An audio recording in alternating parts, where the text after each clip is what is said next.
Christopher Sharp is the founder and editor-in-chief of The Liberation Times, an online news media outlet focused primarily on producing unbiased, de-stigmatized and compelling stories related to unidentified anomalous phenomena, otherwise known as UAP. In this interview, we discuss the latest news around UFO whistleblower David Grusch, the UAP disclosure landscape, the alleged bodies unveiled at the Mexican UFO hearing, and much more. This is my second conversation with Chris. Link to round one is in the description. Thank you so much for doing this with me again, Chris. I really appreciate it. It's been a wild 6 months in the UAP field since we last spoke. Let's start off by hearing your thoughts on David Grusch and his extraordinary claims. Ben, thank you so much, for having me first. It's an honor to appear on your show yet again. So thank you first for having me on. And My thank pleasure, you man. viewers as well. So it's been a pretty wild few months. I reported, I mean, when I first reported about whistleblowers, which is more than a year ago now, I think it must have been July 2022 when I reported it, back when the draft Intelligence Authorization Act language came out for the Senate Intelligence Committee providing whistleblower protections. So that's when I first wrote about it. I was writing about all these hidden programs, and I was writing about Pandora's box is going to be open. And I kind of I felt mad doing that, we were going from a place where we were reporting about kind of sightings and stuff like that, where are these UAP reports going, what's being seen over training ranges and stuff, to all of a sudden we're talking about these programs, these alleged illegal programs relating to non-human intelligences or unknown origin intelligences, let's say. I felt oh my gosh, am I really writing these words, and I felt quite bonkers back then, well, not, I don't know, I didn't feel bonkers, I would say. I would just say that I just had some disbelief when I was writing. It just felt so surreal. Yeah, exactly. And the sources that were telling me this were perfectly legit, So I'm definitely writing this, but it still feels surreal. I can't believe we're going here, and it's real, and I trust my sources, and that's the thing. And now all of a sudden, the last 6 months we've had David Grusch, who's come out, former National Reconnaissance Office, US Air Force person, also National Geospatial Intelligence Agency. So we're talking about someone who was the tip of the spear in terms of intelligence, and was definitely in a place to know if they did have such programs and had the access and stuff like that.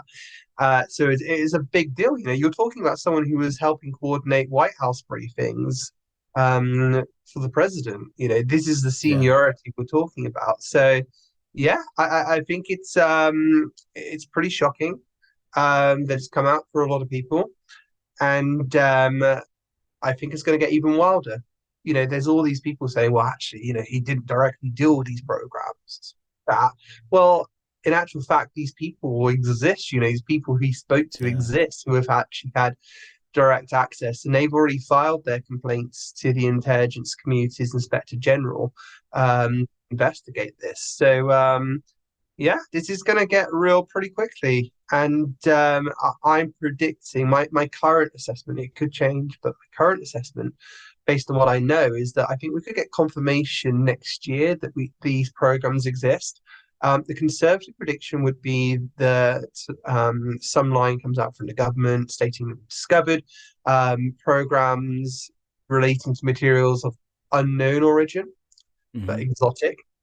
The other one, which would be a lot more kind of newsworthy, I guess, would be that they've discovered UAP programs of non-human origin. So I think we're going to go there, and currently what we have is we have Intelligence Authorization Act language. So this is language drafted from the intelligence committees in the US.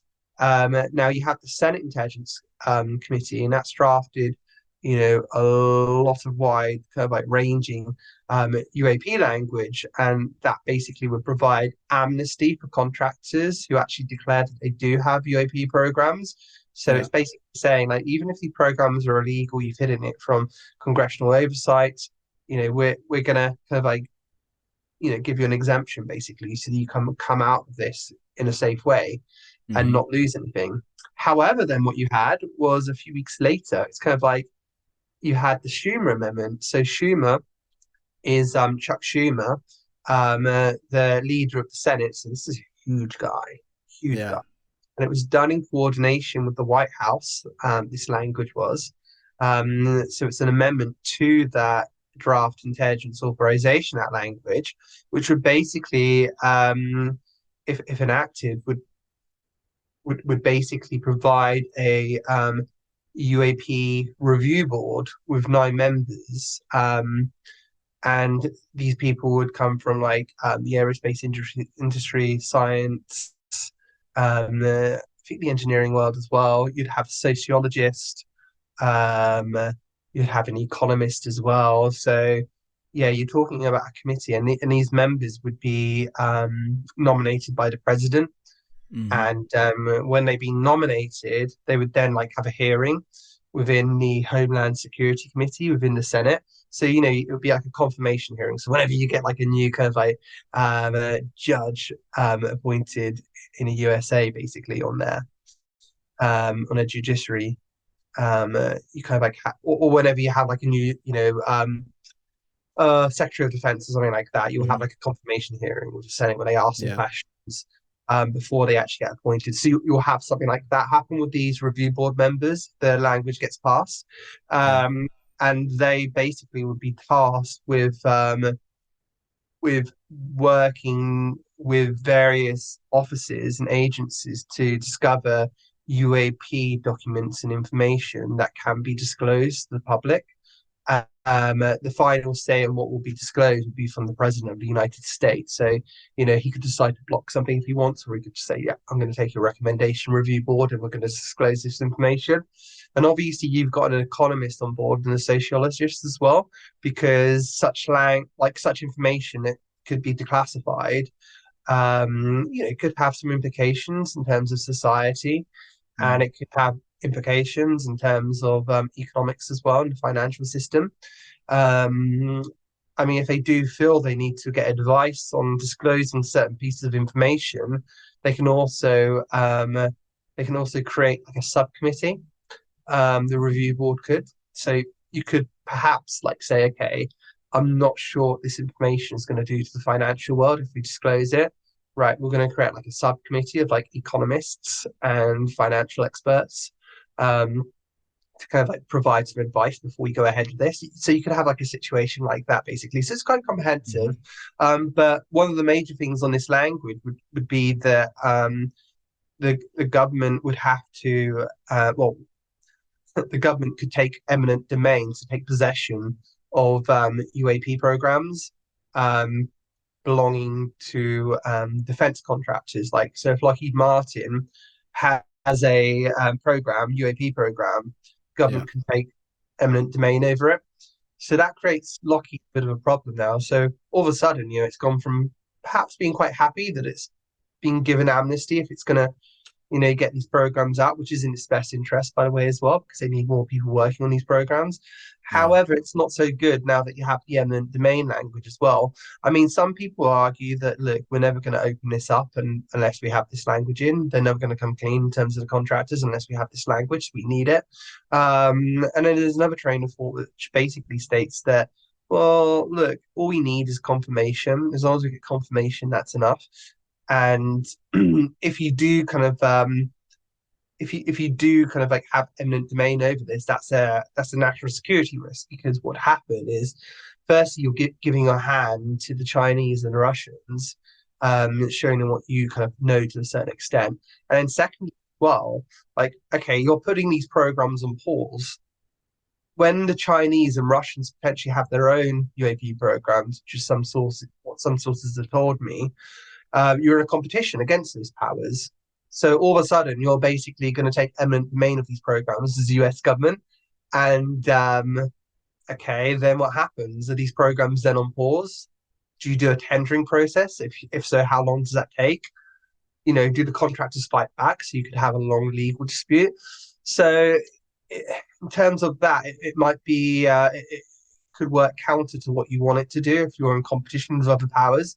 I think Lockheed, for example, maybe the skunk works, let's say, because we can't say Lockheed wants this, Lockheed wants that. Is in any organization, there's always competing factions and stuff. But I think perhaps skunk works, let's say, put this as a scenario. Perhaps they want to open up the programs to more engineers and scientists, and it's hoping that this legislation would allow them to actually speed up what they're doing, and provide advancements that they wouldn't have otherwise made. And also perhaps some of these advancements as well could go a long way in terms of solving the energy crises that we have in various countries at the moment, and kind of like take humanity to like a new level. So there's definitely various interests competing at the moment in terms of this, and in government as well. There's various interests between executive members and people in Congress, because Washington is like a hotbed for defense activity. You've got, let's look at the Secretary of Defense, Lloyd Austin, for example, who apparently, according to a fantastic bombshell article recently written by Michael Schellenberger and two other reporters in public, apparently he's worried or concerned about getting this language through in terms of the Schumer Amendment, because he's worried basically that it will cause some national security issues. However, he's also former Raytheon as well, which is a big defense contractor, Raytheon Technologies. He used to be from my understanding, he was a board member before taking the Secretary of Defense position. Yeah. So you're kind of like thinking, so is he worried about like US national security, or is he just worried about his friends in Raytheon? So you've got to take into account that there's like a revolving door in Washington with defense contractors and officials, and then also within the Congress, you've got lots of politicians who are funded by defense contractors. So I think you've got a real kind of like tussle at the moment happening. And some of this language is up for grabs, and it could determine how much disclosure or confirmation we eventually get from this. So it's certainly an interesting time. Let's say very interesting time. Yeah, very much. There's so much I could unpack there. There's so many questions I want to ask you all at once. I guess let's first of all kind of rewind a little bit. And what's the very latest that you've heard in regards to David Grusch? Like, he wanted to tell members of Congress, names of programs, etc., in a skiff. I understand that didn't happen. Is that going to happen? Are you aware of whether that's going to happen? Are they going to do these field hearings that I've heard, that they mentioned? What's like the latest, let's say? What's the very last thing you've been hearing in terms of Grusch and the Congress people like Burchett and Luna and everybody? Yeah, sure. Good question. So in terms of the skiff question, from my understanding, that may not happen. And even if you did get him in a skiff, there are questions that he may not be able to answer because they don't have the proper clearances. If you're in the armed services, they revoked that, didn't they? His clearance or something? Because that's another thing I wasn't exactly sure what I heard recently. They were talking about that he had his clearance changed or something in between that congressional hearing and them trying to get in a skiff.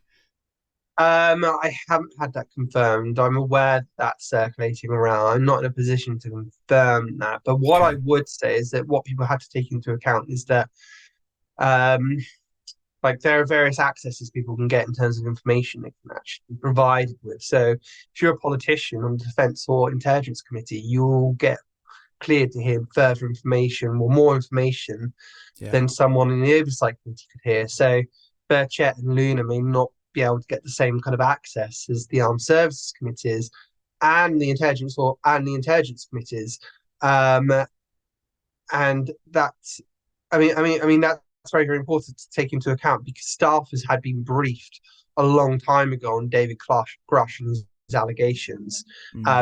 Some of the actual representatives and senators have followed through with that. Others have not. Others haven't spoken to him yet. So, for example, Representative Turner, the chair of the Intelligence Committee within the House, he was basically suggesting that David Grusch doesn't know what he's talking about and stuff like that. Well, he's been briefed. I don't think he's properly spoken to his staff member who actually provided the information from some private hearings that were occurring Mm. within that committee, nor has he actually got in touch with David himself. You'd think that, being a responsible politician wanted to provide the best information possible. You'd at least have a conversation with the person making these allegations before actually spouting what your opinion is on national TV. Yeah, so there's that aspect to it. But then look, even above this, you've got the Gang of Eight, which is the chairs and vice chairs of the Armed Services and Intelligence Committee within the House and Senate, and the leaders of the House and Senate as well. So they're like one up above even members, of those committees. So you have to take into account how much information Dave can actually divulge to certain members, and that happened as well in terms of Eglin Air Force Base. There was a recent incident where a UAP was spotted by a US Air Force test pilot over the Gulf of Mexico. He was operating out of Eglin Air Force Base, and Representatives Luna, Gates, and Burchett complained that they weren't given access to actually hear what actually happened and to be given a briefing on it. And after a long argument and coordinate and liaison with the Department of Defense, Representative Gates was provided a classified briefing, but Mm-hmm. Luna and Burchett were not. Well, that was only done because Gates had a need to know as being a member of the Armed Services Committee within the House. So you have to take into account all this, what they can hear and what they can't hear, depending on what committee they're in. In terms of the field hearings, I mean, that potentially could be on the table. I know that there may be another hearing this year, perhaps from Mm-hmm. the Oversight Committee. And apparently they've been given permission to do that by Speaker of the House, McCarthy. But when saying that, it should also be noted as well that Speaker McCarthy hasn't given them permission to actually create a new UAP select committee. So it's kind of like on one hand, he's like saying, you're not allowed to create this committee. Some are claiming that's because Representative Mike Turner has said you're stepping on our toes in terms of the Intelligence Committee, despite the Mm-hmm. fact they don't want anything to do with UAP. And then in return, he's like saying, sorry, I can't give you this. On the other hand, I'll let you do one more hearing. So let's see what happens on that hearing. Let's see if it definitely goes ahead. If so, who do they have speaking, and where do they hold the committee as well? Is it a field hearing outside of base, for example? So that'd be really interesting to hear. Um, Yeah. I think many on the inside there would prefer there to be a hearing within the Intelligence Committee within the Senate. Mm-hmm. That's kind of like that's kind of like the big committee there, with a lot more powers than other committees. And if there was going to be a church style committee, that would be the one that you would want. And you would start, perhaps with such hearings, if you're going to do hearings, basically in terms of UAP, you would start by basically getting people within the National Reconnaissance Office in saying, okay, this is your budget, you're taking billions of dollars a year. What do you actually do? What do you do like day in, day out? Like we know about satellites and stuff like that and the recon work you do on the ground, but what do you actually do? Do you look for UAPs? Do you identify UAP crash sites? Do you watch UAPs in outer space? Mm. Because you might recall this story from a number of years ago. The National Reconnaissance Office approached NASA saying, look, we've got two hand-me-down telescopes that we don't need anymore. And both ended up being more powerful than the Hubble telescope. Um, and you think, well, if they didn't need those, what else do they have out there which we don't Yeah. know about? So, I Yeah. mean, I think there's a lot going on that the Congress doesn't properly understand. And that's because, part of being a politician is you've got so many things going on. You've got fundraisers, you've got constituents and stuff like that. And then also you're part of these committees, and, you might not have the bandwidth to actually understand what exactly is going on Mm-hmm. day in, day out within a lot of these offices and agencies. I think it might be a good time to kind of like understand exactly what is going on here, because I think the UAP topic is bigger than we might imagine, much bigger than we might imagine. And I think it encompasses the National Reconnaissance Office, National Geospatial Intelligence Agency, the US Air Force, Space Force, Space Intelligence. Space intelligence could be very, very important, I think, coming up in the future. So yeah, there's a lot going on. Absolutely. Yeah, it sounds like it. This guy Mike Turner, I've heard his name a few times, and yeah, he seems to be somebody that doesn't like for whatever reason. I don't know a lot about him. He doesn't like the way this is going in terms of transparency. I think maybe he either used to work for or has taken, money or contribution, whatever, towards his campaigns from certain aerospace companies. I don't know if I'm correct about that, but what's his deal and why doesn't he want us to get to the truth? So he's the representative for Wright-Patterson Air Force Base, Yeah, that's okay. which is, I believe, where Project Blue Book was based out of, and where a lot of the wreckage of UAPs have actually potentially gone to. I mean, I've Hmm. spoken to someone um, who has some knowledge on that base, let's say, first-hand knowledge, and it's been said to me that there are a number of staff there that understand that there are kind of like alien corpses on the base, basically, which are held. Wow. Yeah. But you've got NASIC operating there as well. So you've got lots of interests there, basically. And if the defense contractors wanted someone to represent their interests, this is the swamp guy that you need, Mike Turner. He's number Mm. one, like he never speaks to the press at all. He's very, very standoffish. And he is definitely like he is like a creature that is like not there to serve the US public, from my understanding. He is there to serve contractors and serve Yeah. that base. As long as he can tick off on his box that he got some more money from Wright-Patterson Air Force this year and supported lots of jobs, that keeps him in the job basically. But in Mm. terms of like the best interests of the wider US public, zilch, you can expect him to have zero interest in that. And he doesn't Yeah.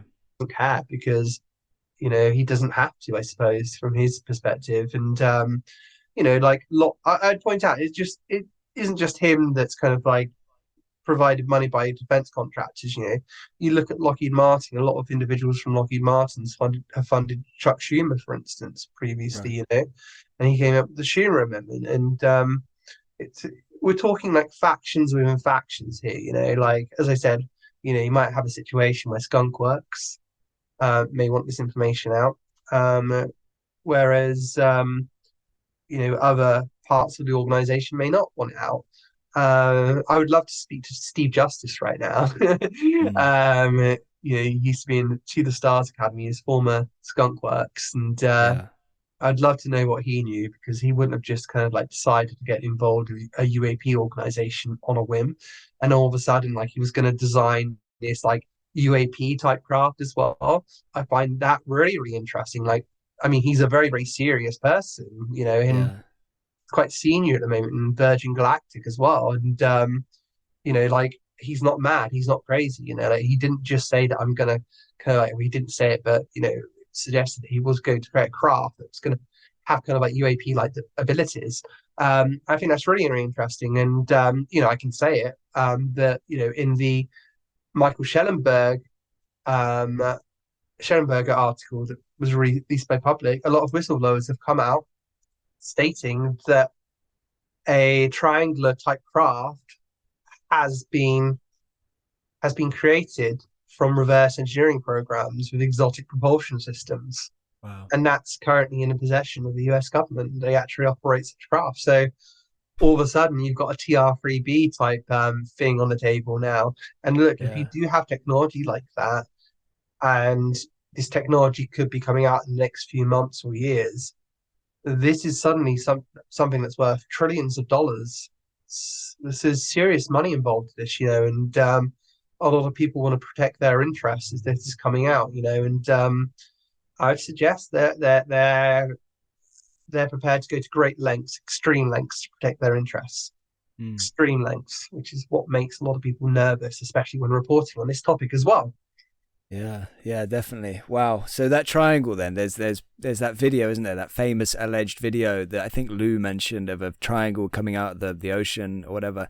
So I guess that could have been potentially something we made ourselves. We reverse engineered, and maybe that's why they were able to get such a good video of it, because there were people there recording the event, like maybe a test flight or something with this triangle. I'm obviously totally speculating like wild, but yeah, I'm just kind of adding things up in my head. But Let that's me really speculate interesting. on let me speculate on that. So Yeah. let's just speculate. Let's just play a scenario out. And none of this is coming from my sources, by the way. Let's speculate that this type of craft did exist, and let's say that we developed it because Michael Schellenberger's article also stated there is, I think it was coordination, cooperation of some sorts with non-human intelligences. So Mm-hmm. let's suggest that some of these intelligences have possession of such a craft and they helped reverse engineer one. So some of the triangular objects could be theirs, some may not be, Yeah. might be ours, and there could be subtle differences such as tail fins and stuff like that. Um, it'd be interesting to see where such craft operate out of. It could be the CIA Science and Technology Division, for instance. That'd be interesting. We've had a lot of top officials involved in this topic work there before, like Ronald Moultrie, who Mm. used to have oversight of the AARO. So you might have scenarios like that involved in this. And I would also suggest as well that it's not as simple as you have one type of intelligence. I know David Grusch has mentioned potential interdimensional intelligences. I would put on the table, I just put it out there, but we might be dealing with multiple intelligences and multiple factions of those intelligences as well. So let's say that Mm. you have like, your typical grey aliens stuff, like you might have different factions of those, competing against each other. The world is messy, the world is complex, that we live Yeah. in. So imagine this on like a much bigger scale in terms of the universe, So, and what's to say that they're not just cooperating with the USA? Let's say they're also cooperating with China, they're also cooperating with Russia as well.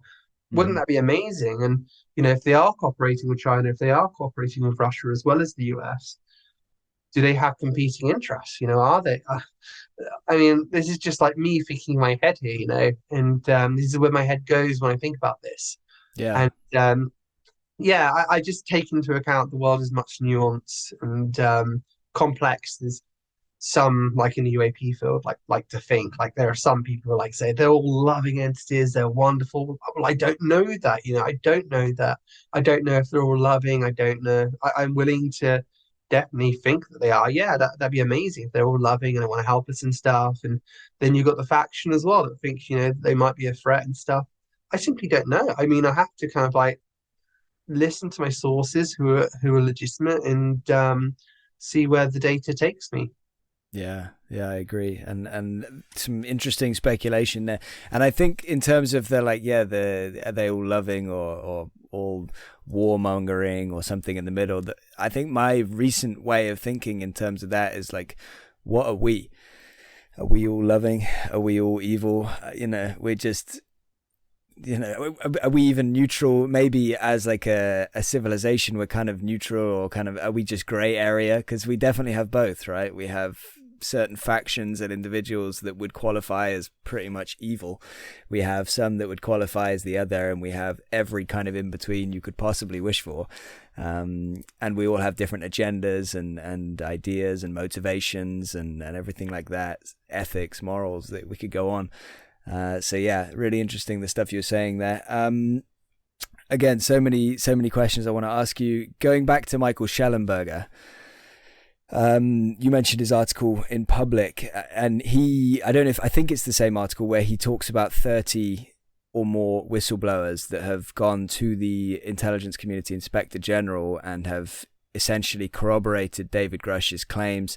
Maybe, I don't know if they've all corroborated exactly, but pretty much these people are saying the same kind of things is what he's saying. So what do you think about that? Like, what do you think that there are this many people that have already spoken with the inspector general? Like, and then on top of that, kind of part B to that, what do you make of his response via letter to Burchett and Luna et al., where he kind of downplays that he's really looking into anything? What do you make of all that? I tend to believe that there's more whistleblowers than 30 odd. I think that some are coming straight to Congress, and they're currently in the process of making an ICIG or DODIG complaint. Mm-hmm. Others may have gone to the AARO, for instance, as well. I think there's a lot more relating to this than has been considered. And I think that also you're talking about high level officials as well. Look at former heads of the ODNI, for example, stuff like that. I think you have to take a lot into account when you're talking about this, and that's something to take into account. In terms of their claims, they may vary because of the stovepiping involved. Some people might have different knowledge than others, basically, and may fill in gaps that the others can't. So if you've got someone working on like the engine or something like that, or the propulsion system, and you've got someone else like working on like, kind of habitat. Fingernails. Yeah. So like this is the thing, like say you have like different people with different potential expertise when it comes to this fitting in different places.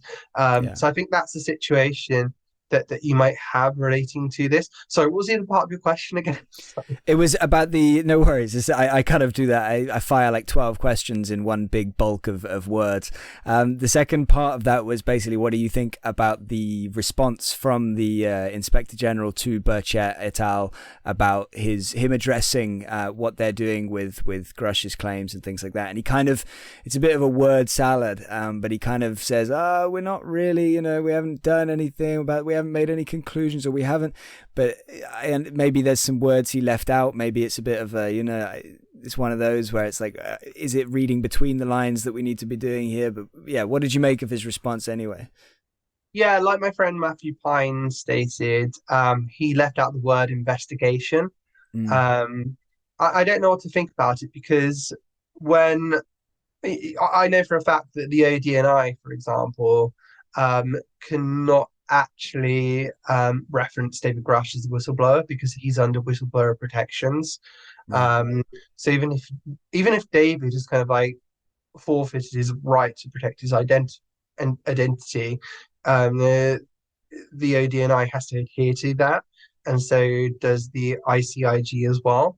And I don't know how much that covers. Does that even cover the fact they can't even state publicly that they do have an ongoing investigation? Does that go against whistleblower protections? I don't know, but I do know that there's been lots of conversations going on between the ICIG and whistleblowers, and it's ludicrous to me that anyone could kind of like think that there's nothing going on there. That there's a lot going on behind the scenes at the moment when it comes to that. So I think it's in terms of Monheim personally, I don't know what to think about him. Is he someone who does see this in the best interest of coming out eventually, or is he not? I don't know. I just wish we had Chuck McCulloch in still. Yeah. That would be something. Would there be any way, and you might not know, but would there be any kind of legal framework or precedent for getting that guy, the Inspector General, to testify in some capacity? Maybe not now, but at some point down the line. Is that, because I've heard, I think maybe one or two people mention the idea of it, and I don't know whether it was just wishful thinking or whether there might be actually some basis to it. Not sure. I think that a lot of details would have to be honed in on, like how much can he actually state publicly? Even if it was private, how much is he able to divulge without breaking certain laws, such as whistleblower protection laws? I think all that would have to be ironed out first before you actually go into a situation where you put him before the public. So I think there's a number of things at play there, most definitely. Yeah. This question, I got a question here from, funnily enough, another Chris, one of my patrons. He says, what is your leading hypothesis on why most of the members of the legacy programs don't want to come forward? Is it national security or something else? And I guess to kind of add on to that is, we've got these 30 that have allegedly gone forward to the Inspector General. Why are they not? Why are none of them coming public? So what is your leading hypothesis why members of the legacy programs aren't coming forward in the same way that Grusch has?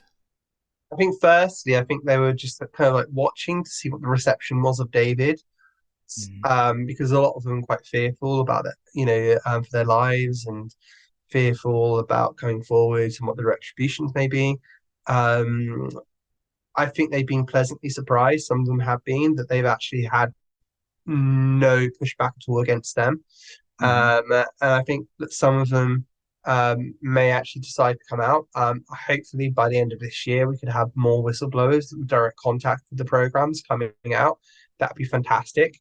I think from advocates working from this in the inside, they'd be looking to see, okay, what kind of coverage can we get for this? If a whistleblower is going to come forward, how do we kind of get this out? Last time, obviously, it was very, very difficult with the Washington Times and New York Times not really taking this seriously.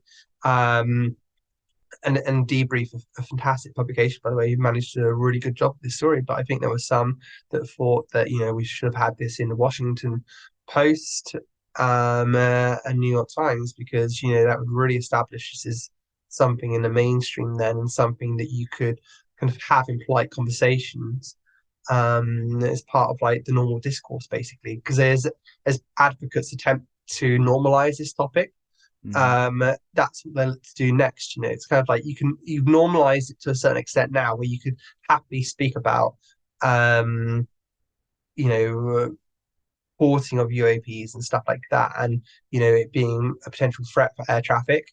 So how do you now normalize that polite discourse, basically, to get it in the New York Times and make it something really legitimate? So I think that's something they need to take into account as well if a whistleblower is going to come forward, and if they're doing it in the same fashion as they have David. I think that's what they're going to be looking at. But there's still a lot of work to do. Soul Foundation is something to watch out for. There'll be a lot of places trying to legitimize it amongst academics. And also ensuring as well that it's just done properly in terms of coordinating it politically as well. So there's a lot happening. There's certainly a lot happening. But yeah, I'm hoping it gets more interesting. But I also do fear as well that there's this giant effort underway at the moment to get the National Defence Authorization Act out. However, as in any democratic government, you could end up with a situation, in over a year's time. You could have a different government. You could have a Trump government, and that's a lot different from a Biden government. So are they taking this into account? So these are the things, that's occurring at the moment. Myself, if I had to be someone in charge of coordinating this, I'd be like, okay, we need all the adults in the room now. We need Gang of Eight members. We need Jake Sullivan, National Defense Advisor for Biden. And we need representatives from contractors as well to all be speaking to each other, so we can make sure that we're getting this out in an adult way. We're not disrupting markets, we're not disrupting society too much, and we can just do this in a coordinated fashion. However, the problem is, how can you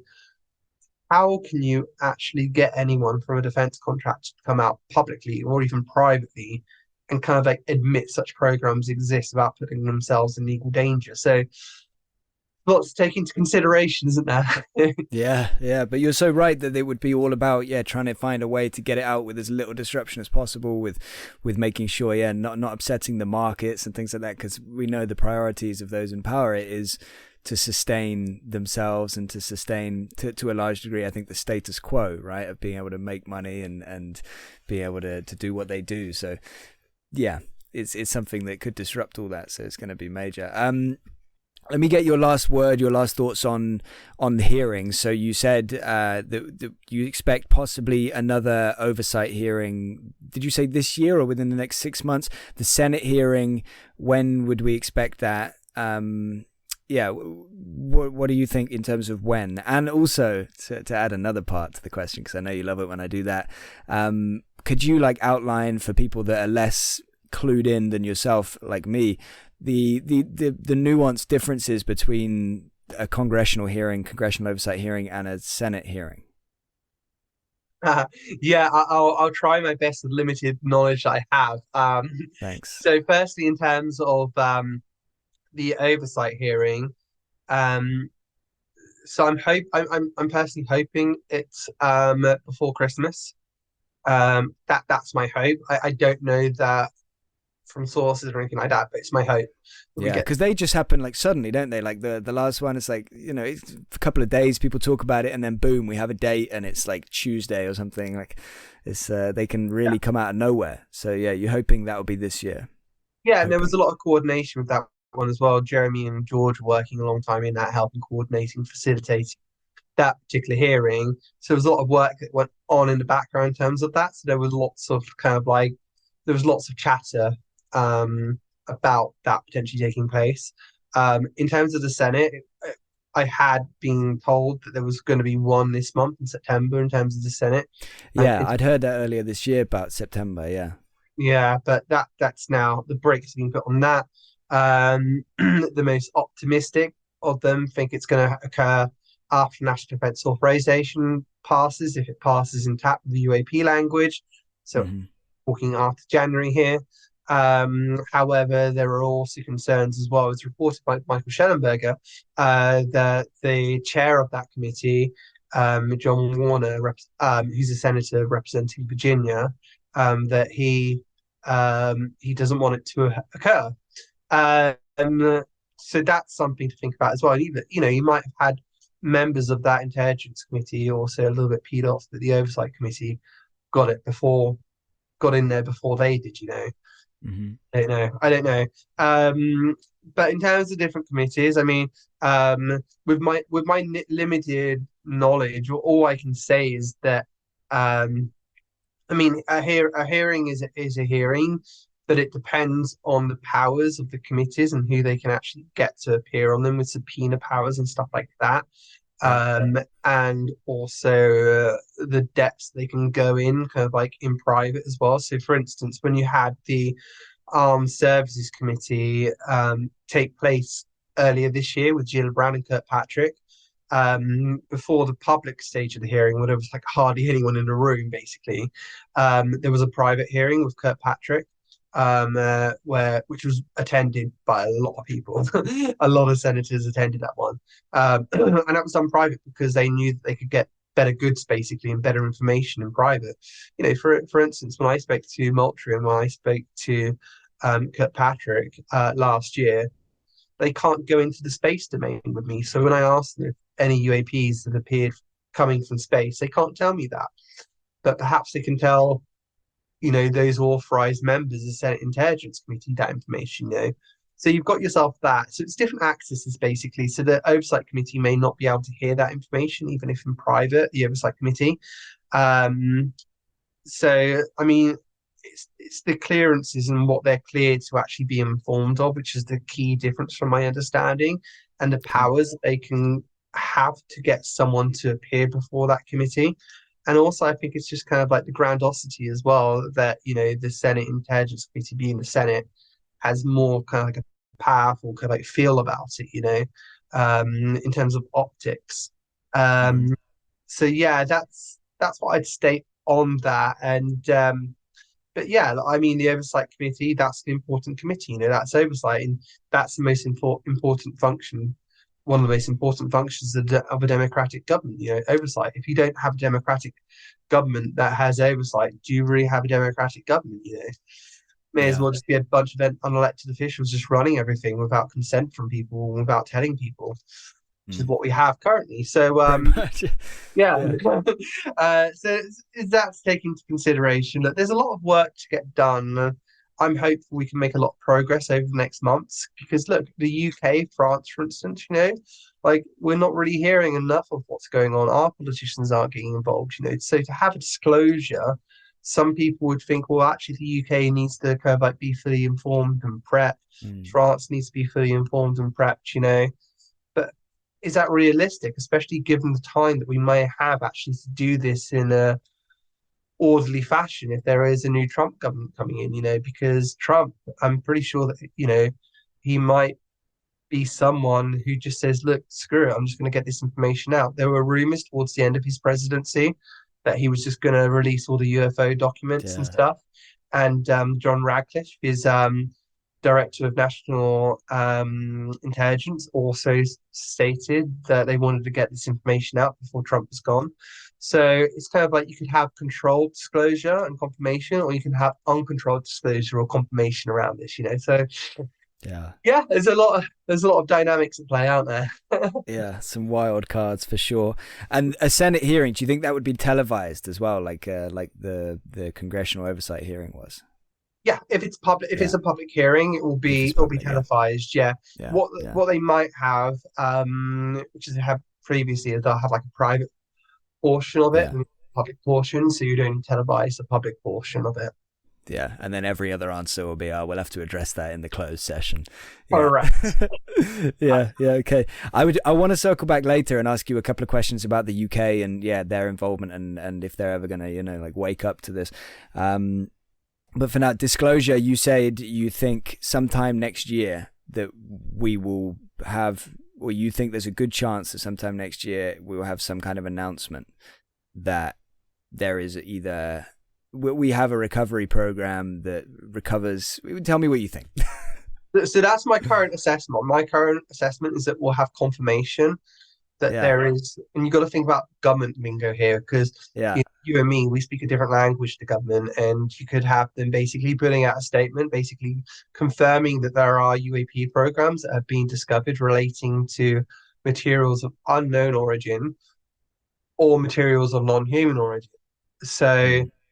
that could come out next year. I think it's in everyone's best interest to get that kind of like said in public, because it's like within government, like it just seems that everyone just understands that this is really happening, and come on, like just like be transparent with people now, just say it. Does it feel surreal when you'd say that to me now, when you say that you think next year we'll have some announcement, or we could have some announcement along those lines? Does that feel surreal to even acknowledge that? Yeah, kind of, yeah, kind of feels surreal still, but then I think about government and the way they word things. They'll just make it like seem as dull as possible and boring as possible. Yeah. They'll make it so that some people, the debunkers, as we like to call them, Oh yeah. will still be able to say, oh, yeah, but they're clearly referring to Russian or Chinese tech or something like that. They'll be like, Correct. ah, oh, like. Correct. And this is like you've always got to be careful about how government actually words things. Like Susan Goff was like, the AARO hasn't verified any programs relating to extraterrestrial origin. So then I asked her, I said, does that include non-human origin? And she was like, yes, it does, after panicking, by the way. And the thing what she didn't do is I tried to get on the record that the Pentagon could also exclude unknown origin as well. And it's been provided to me by multiple sources that the All Domain Anomaly Resolution Office, which is the UAP office within the Pentagon, actually has in its possession materials of unknown origin. Wow. And I've asked again and again for the Pentagon to say, look, correct me if I'm wrong here. Correct me if I'm wrong. This is what I'm being told. And they've declined to actually correct me. So read into that what you want. Yeah, sometimes silence can say more than quite a few words.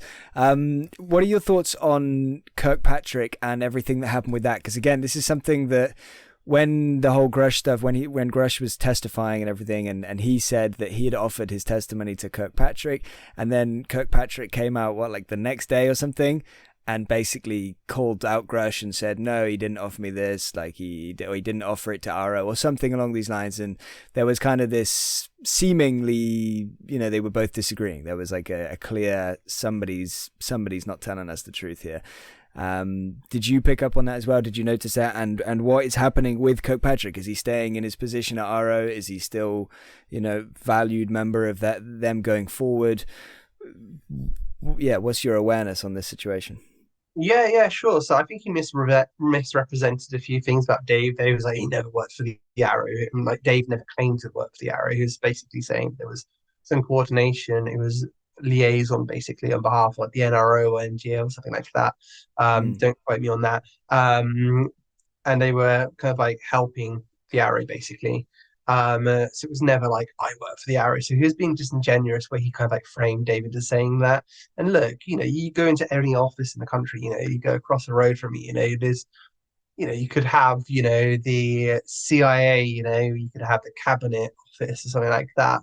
It's full of personalities, Mm. some people may have an alcohol problem. Some people might be immature. Some people might have a thin skin. I think people forget about that when they're thinking about like UAP programs and all this stuff. That everyone has a unique personality. Everyone has Yeah. faults and everyone has strengths. And I think in terms of Kirkpatrick, he just has a very, very thin skin. And I've heard the word arrogant used before when describing Kirkpatrick. Thin-skinned, temperamental. So I've heard a lot said about him basically in terms of those. So Yeah. from my understanding as well, no one really likes him in terms of the AARO, but who else is in the office? So he's not like a popular guy.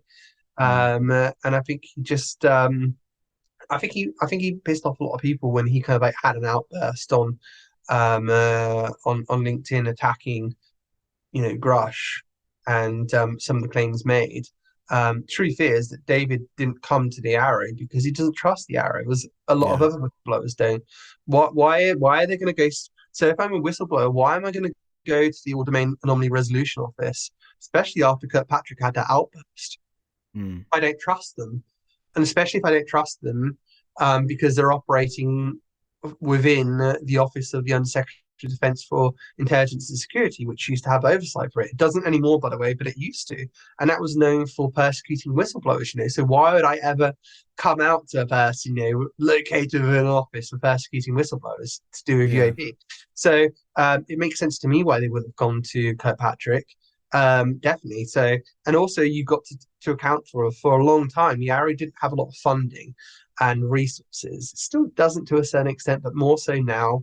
But a Mm. lot of these senior senators like Gillibrand have more resources than the AARO to actually investigate this and can kick down more doors and stuff. So it Yeah. makes sense for whistleblowers to actually come straight to Congress. And look, the AARO still hasn't got a way for whistleblowers to even come forward to contact them directly. So they're having to actually go to Congress first anyhow. So it makes total sense to me. So yeah, Yeah. but look, I don't know what's going to happen to him. There's been lots of rumors and suggestions that he won't last for long. There's been rumors that he's going to take up retirement. There's been rumors that there's replacements for him. We could potentially have an advocate for UAP who could take over. I don't know. I mean, that's not a rumor, actually. That's just me making that up. But it's just like my dream, actually, that we could have an advocate kind of like taking over, and that's where I really, really want to be. But Yeah. look, I don't know what's going to happen with him, but I think the scenario that we would all like is for someone to replace him and that person kind of like be pro disclosure and kind of like have a good track record of kicking down doors and stuff and being more inquisitive and challenging authorities more and stuff. And I think Yeah. that's what we want to get. Yeah, definitely, definitely. That would be awesome, as you say, to get somebody that's an advocate for this, for transparency. And I think as well, the day after the hearing, while he was, saying all that stuff about Grusch, he also doubled down on his position of, oh, I've never been shown anything that constitutes evidence of anything, blah blah blah, and all this kind of stuff. So yeah. What a shit show. On to another question, similarly about disclosure, a little bit more out there. This is something that somebody mentioned to me in an interview I did recently, and I've heard it, from a few people now, I think. So I wanted to get your take, even though it's one of those things that feels weird to even say out loud. But what do you think about the notion that the or a non-human intelligence could be in control or involved in the disclosure process? So I think if you think about it logically, so I claimed all the way back in December now, I think last year that, well, I basically said that a lot of sources are telling me, some legitimate sources are telling me that the incident at Holloman Air Force Base, where these Egyptian type figures apparently got out of a craft and approached some Air Force officials, that apparently kind of like did happen and some really senior sources telling me that. And I said then that, like you have to think about it logically then. Okay, if that Mm-hmm. encounter did take place, was there contact before that occurred? Was that the first time there was contact? What was said in that meeting? Were there any deals done? Was there any negotiations? What was their agenda? What's our agenda? Is there cooperation from that? If that relationship still exists, who manages that relationship, um, stuff like that, basically. And you have to think logically that, look, Michael Schellenberger is like said that sources are telling him that there is ongoing coordination with non-human intelligences. That if that is true, then surely they may play a certain role Yeah. in doing this. In terms of having this conversation. And look, if they've got the technology we think we have, they're a lot smarter than a lot of us as well. And they'll be aware of all the dynamics and stuff happening, and they may be like one or two steps ahead of us. Mm. But I think I've always thought I always thought that it's more complex than we ever thought it was. I personally believe that we're dealing with multiple non-human intelligences, interdimensionals, and perhaps they're a threat in terms of interdimensionals. They've got a bad agenda. I think that we're dealing with potential ultra-terrestrials as well that are there from like a lost civilization or something like that. Perhaps they're under oceans, perhaps they're living among us. So you could have a situation like that as well. And there could be another kind of like known unknown as well in terms of like something else that may have a really serious threat implication here. And I don't know. I said this. There may be competing factions as well. So let's say that one faction is helping us, one faction is helping the Chinese, one faction is helping the Russians. You could have something like that. I mean, this is a speculation here, isn't it? And Yeah. you may have one faction that's kind of like saying, look, there's a greater threat here. You got to get prepared for something. It makes sense to get this out to the public. Now, I don't know. Your mind goes into lots of places, and I'm also aware that I'm kind of like, I'm making out these like humans and these have human agendas and stuff like that as well. And we just don't know. It's difficult, isn't it? It's Yeah. explain to me how a dog feels, day to day, and I can't put myself in that position. And we're talking about a non-human species here.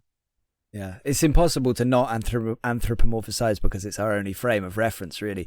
All we can do is try to, think outside the box. But either way, as you say, once you start to go down the road of considering the possibility that there's some kind of coordination or some kind of relationship here, like the speculation we can go from there, like it's wild, isn't it? Like just to imagine that, if that was the it's one thing to establish that, okay, they know there were UFOs. Okay, that was something the government covered that up for a long time. And then, okay, if they had a UFO, okay, they covered that up but imagine if the cover up goes as deep as that. They're actually, as Grusch kind of semi alluded to the agreements thing. Imagine if that's true. You said some of your sources said this Holloman thing happened. Is that the thing that was like, is it 1954 or something, or? I can't remember what. Yeah, I know some people said, "Oh, was it the Eisenhower meeting?" But all I can that's say, what I was thinking of. Was it that thing? I think it was a later one. I think it might have been the one that Emenega filmed. Sorry, got the film footage of, and I don't know. But all I know was that meeting had some Egyptian kind of like looking non-human intelligences kind of like get off of a ship basically and meet with Air Force personnel. Mm-hmm. Yeah. I, I should Don't really worry, read up more on my history. Sorry. No, don't worry. There's too many cases. There's too many. You can't remember everything or look into everything. There's not enough hours in the day. You've got plenty to think about already. Yeah, it's a team effort, right? Yeah, I do need to get on top of this one more. I need to do an article about it quite soon, I think, and really research it properly. But I was told that was true, and like the only thing I focused on was just the repercussions of it, really. So, yeah. Well, I look forward to reading the article and hearing more about that case, and maybe we'll talk about it more next time. For now, before we kind of move on to a slightly different area, is there anything else you wanted to say about Grusch or hearings or politics and how it relates to this, or anything kind of directly related to what we've just been talking about? Yeah, I would just say that, Grusch has done an amazing thing, and there are lots of people who want to see him shut up basically at the moment. Yeah. And the pushback is real.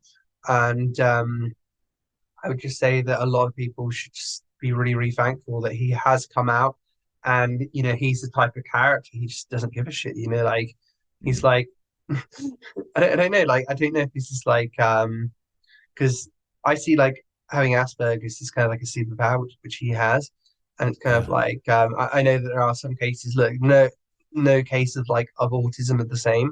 It's so different. It's a wide spectrum and stuff like that. And I know some of them from personal experience, basically, people with that condition, like they see the world very, very black and white. It's like it's either this way or it's that way, and you can't really negotiate the middle. So I think that David's like a no shit guy. Like if it's wrong, it's wrong. The cover up is wrong.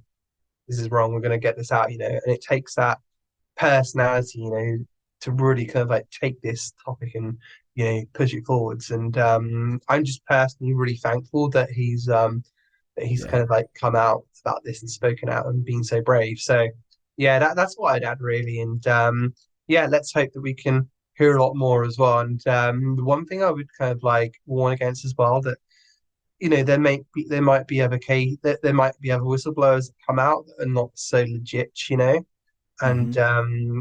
this is how it works sometimes. Look at Gary McKinnon. He discovers, according to him, these top secret space programs and stuff in the US government, and he hacks into them. And they try to deport him to the US, but imprison him for life. And all of a sudden, like after that story come out, or years later, you get people like Corey Good and stuff like that come out, basically claiming, "Oh, I used to be here, my memory got wide, blah blah blah," and well, was that done for a reason? Just to make the topic look silly and ridiculous? Mm. Because there may be some truth to kind of like that stuff happening. There may be a secret space program. And as I said before, look at space intelligence. That could be something that people haven't focused on enough.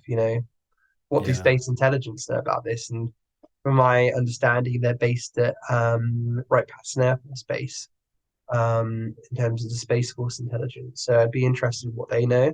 Yeah, Um, definitely. so yeah, that's something to think about, I think. Yeah, lots to think about.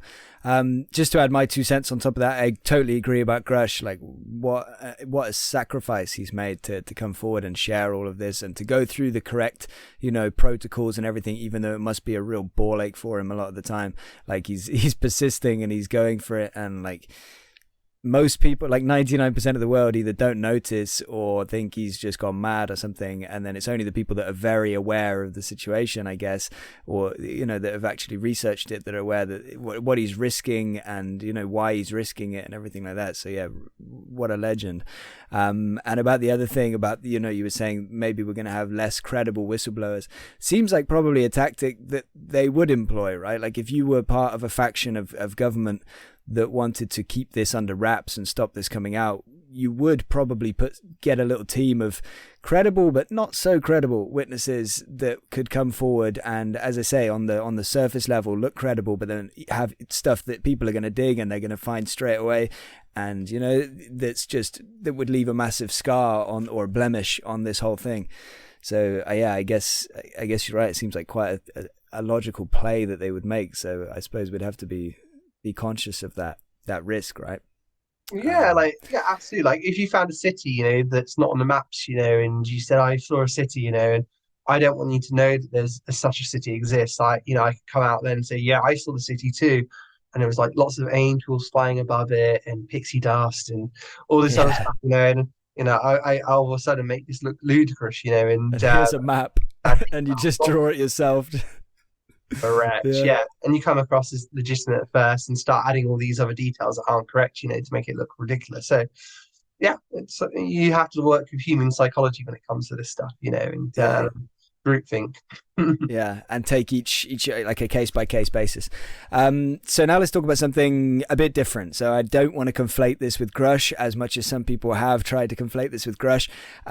These small bodies that were unveiled in this Mexican hearing. What have you heard about it? I mean, from what I've heard, some scientists are saying that they're claiming that they are 1,000 years old. They're not assembled. They're from a single skeleton, unknown origin, but we're doing the science, blah, blah, blah. And then other scientists are saying, well, we think it from some of the tests we've run, it seems like it's the skull of a llama. So obviously, they could be some kind of real non-human body. Is it something that's been fabricated? If it's been fabricated, has it been done recently? Has it been done 1,000 years ago? In which case that would be interesting because of why. But yeah, what have you heard about this whole thing, and what are your thoughts about it? Yeah, I mean, it's one of those things. It's difficult, isn't it? And this is one of those Definitely. ambiguous cases whereby it's difficult really to make your mind up where it's coming from. Mm.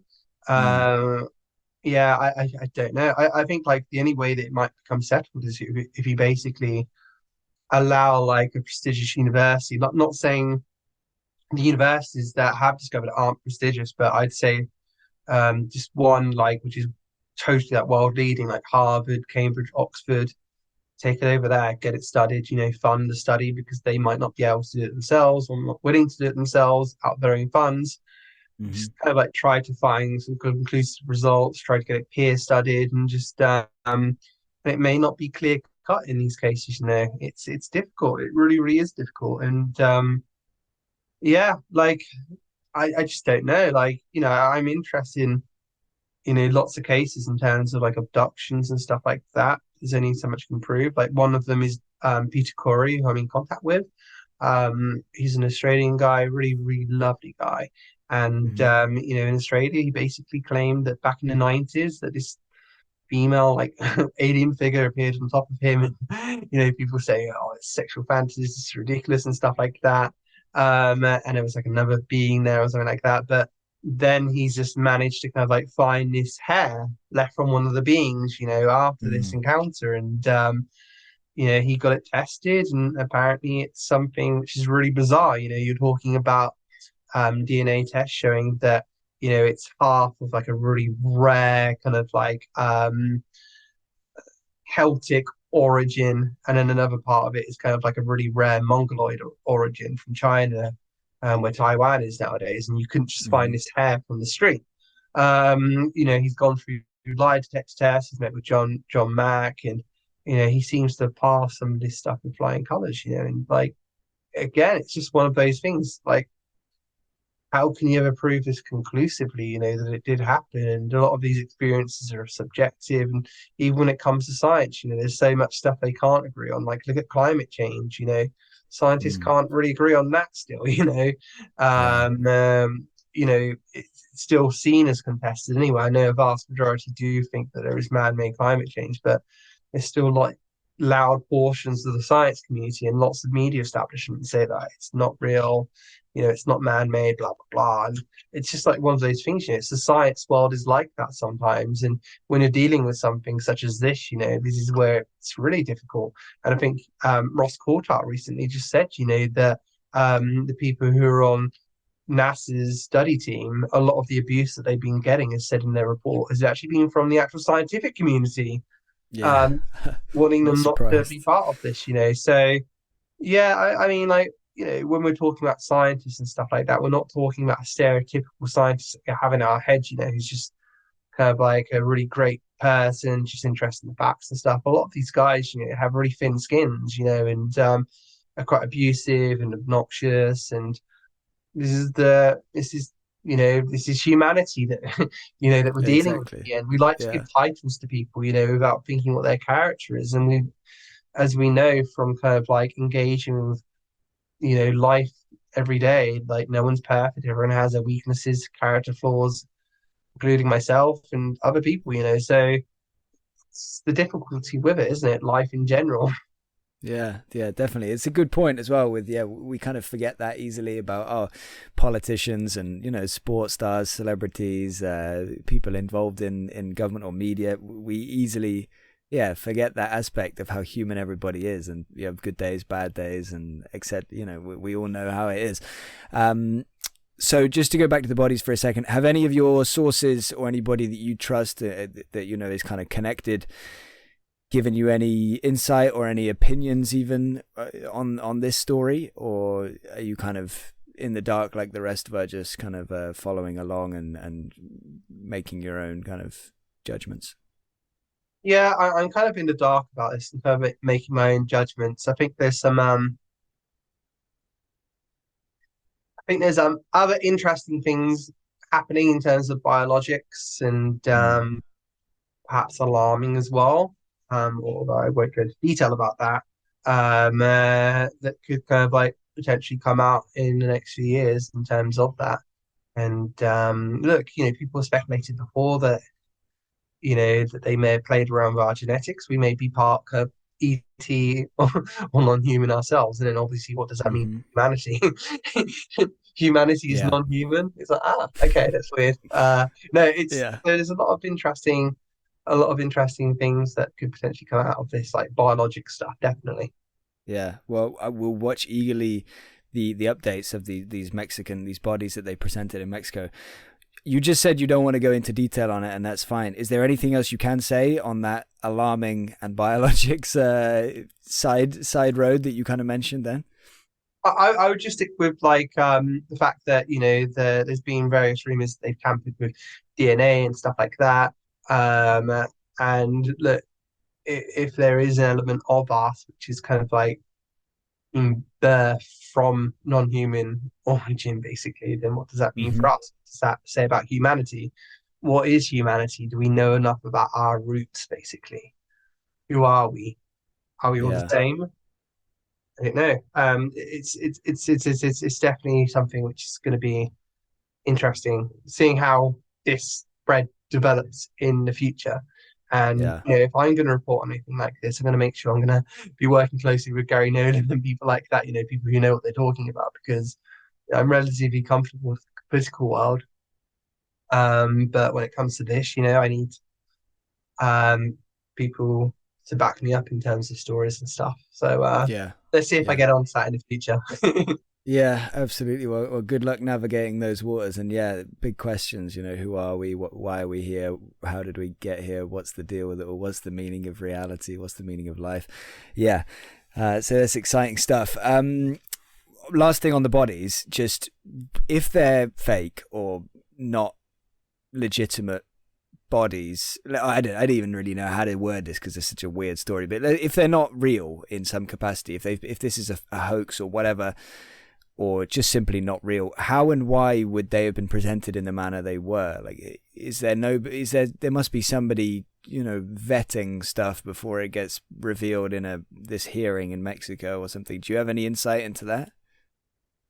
uh, it's Like, been would somebody be responsible, I guess is what I'm getting at. Like, who would be, if it turns out that they're fake, or that it's a llama skull and just a mm, cobbled together bones from other animals, like who would have to be held responsible for the fact that these were actually, put out there on TV during a actual hearing?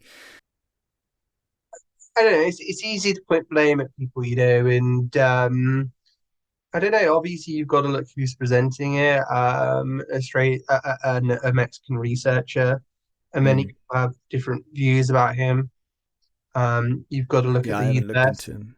Yeah, you've got to look at the university lab as well, conducted the research, and all the others Mm. involved behind the scenes and kind of like presenting that basically. So it's a really difficult one. I think a lot of people were just kind of like really frustrated with that because Ryan Graves is there to discuss air safety and stuff, Yeah, and yeah, all of a sudden like this comes as a total surprise, and I doubt he would have done it if he had known that this was going to be presented, because that's not where we are in the conversation right now. I suppose it's kind of like yeah, we're still trying to get confirmation that these things exist, from the government, and for all of a yeah, sudden like this to come out, it's difficult, and like I don't know, like it seems to me to be very, very sensationalist and bombshell, and I think the way that you would go about doing this usually is, you'd get peer reviewed, get a study out, and make yeah. everyone about it. Obviously, it's not as entertaining, but yeah, like this is definitely done in a sensational way, wasn't it? And yeah, it's certainly interesting. I'm But almost laughing thinking about it. They're like, yeah, here they are. We don't really know if they're real or what they are, but don't they look cool? Like, I know, right? and as you were saying about Ryan, like if they were authentic and that had been found out, then that's a totally different ball game. But the idea of just maybe they're real, probably they're not. We don't really know, but we're still going to just throw it into this hearing with Ryan Graves and everybody else. Yeah, it's pretty wild, isn't it? But Yeah. it's fascinating. Let's see how it unfolds because it is fascinating. I mean, just imagine if like it comes back and and if multiple, as you say, if we give it to multiple universities, high, very well respected universities, say it goes around to Harvard, Stanford, see some others internationally as well, and everybody says this does seem to be from one skeleton. It does seem to be anomalous, but that would be fascinating. But yeah, we'll see. Maybe it's a llama after all. Let me ask you a couple of anything else to say on the bodies in this story before we move on to I'll just jump through a few other questions. Yeah, I would just point out that look, there's been rumors that the Italian craft, for instance, that crashed Mm. in 1933, in Magenta and was taken to Vigilante in Italy nearby Milan. That there were Hmm. rumors that there were beings that were taken from that craft, non-human, two tall Nordics they thought were German to begin with. I've got a report on that basically in Liberation Times about how allegedly there was a French biologist who basically was able to study the beings. So I just point out that, if there are kind of like biologics, as David Grusch would point out, um, that, we would also, we most likely would have conclusive evidence already that, these things are non-human and would have the bodies already. So I think I hope we're in a position to kind of like confirm that these bodies do exist and we do have those. But it depends how far disclosure gets. Some people would be perfectly happy for us to get confirmation that the programs exist, Mm. maybe have a few technologies derived from those things come out in public. However, we're shut out from the rest of it. So I don't know how far we go with this. Yeah, yeah. And I know I said that was it for the bodies, but last thing, just I didn't really say it earlier. I was thinking, if it does turn out that they are not, what they've claimed that they could be, or what they, implied they could be, so they're just, as I say, cobbled together or fake. Do you think that there's any chance that that could have been a setup intentionally, from again factions of governments or private companies or whatever? I don't know who, but to kind of pour some water on the flames right now of everything that's happening? Could it have been a way to, you know, get a bit of sensationalism and then to just kill the story because, it's going to come out a few weeks later that these were, fake? Could it have been somebody, in the same vein of having a whistleblower come forward that is intentionally easy to tear apart and intentionally, not going to add anything?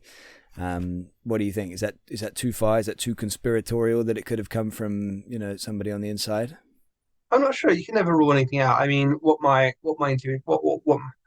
instincts tell me is that you've got like an aging UFO researcher who's just like desperate for this to come out in terms of the truth, and he's thought, I'm going to do this. I'm going to do this. This is my one chance.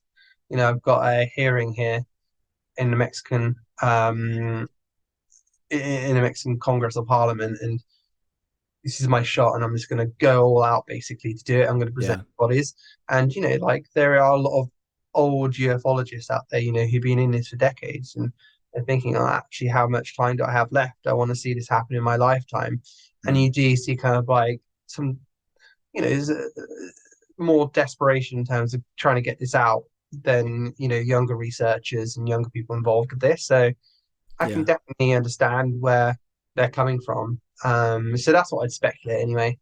Yeah. Yeah. Yeah. Cool. We'll see. NASA's new study and everything like that. Does it mean much? Again, just in kind of a nutshell, we don't need to spend too long on this.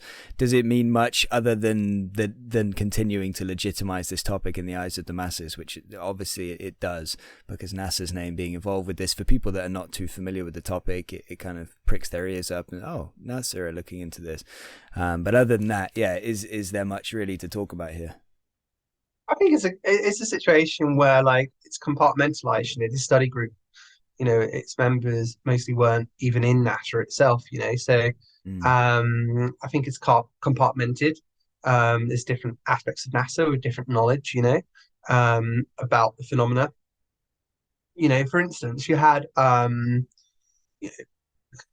so let's look at Tom DeLonge's journey, which I think a lot of us should be focused on. Yeah. And one of his claims was that he held a meeting with some very, very important people, and one person in particular at NASA Ames a decade or so ago to plan this disclosure process out. So, who was that person in NASA basically who basically had knowledge of UAP and agreed, Mm. yeah, we're going to get this out? Because that suggests to me that if Tom was having meetings with NASA Ames and people based at NASA Ames were telling him information about UAP, that it does exist and there is knowledge that exists within NASA about this. Yeah. So I think that's something to take into account. And look, if you go through the Podesta leaks, you can see there's a clear plan there for like NASA to function as like an educational kind of channel for getting out UAP information. So if that is true, and if that's still the plan, then this is kind of like expected that, we're going towards like a director now in terms of NASA kind of like leading this forward. So let's see. I mean, this information, if it is coming out in a disclosed fashion, and this is part of the plan, it needs to kind of like be coordinated. It can't come out too quickly. And it needs to kind of like, as Lou said, before, like you got to make sure that everyone's taking a step forward at the same time in terms of all these different places, academia, government, and other aspects as well, so that they're all coordinating with each other to a certain extent of how much information is disclosed and brought forward. Yeah, that makes sense. And do we know when we're next going to hear anything from NASA, like in terms of more of their results from this? Do we know what like their next step is, or? I need to find that out. I need to have a look what the plan is. I need to speak to NASA as well about that. So yeah, that's that's good actually. Thank you for reminding me. I need to find out where we're going next and maybe do an article about that as well. So yeah, that's definitely of interest for me to see where they're heading next on this. But yeah, NASA will be like a potentially really important part of the process, I think.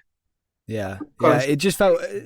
Sorry, what were you going to say? Well, I also mentioned I think it might coincide with the James Webb as well. So let's pretend that National Reconnaissance Office does have more powerful telescopes out there.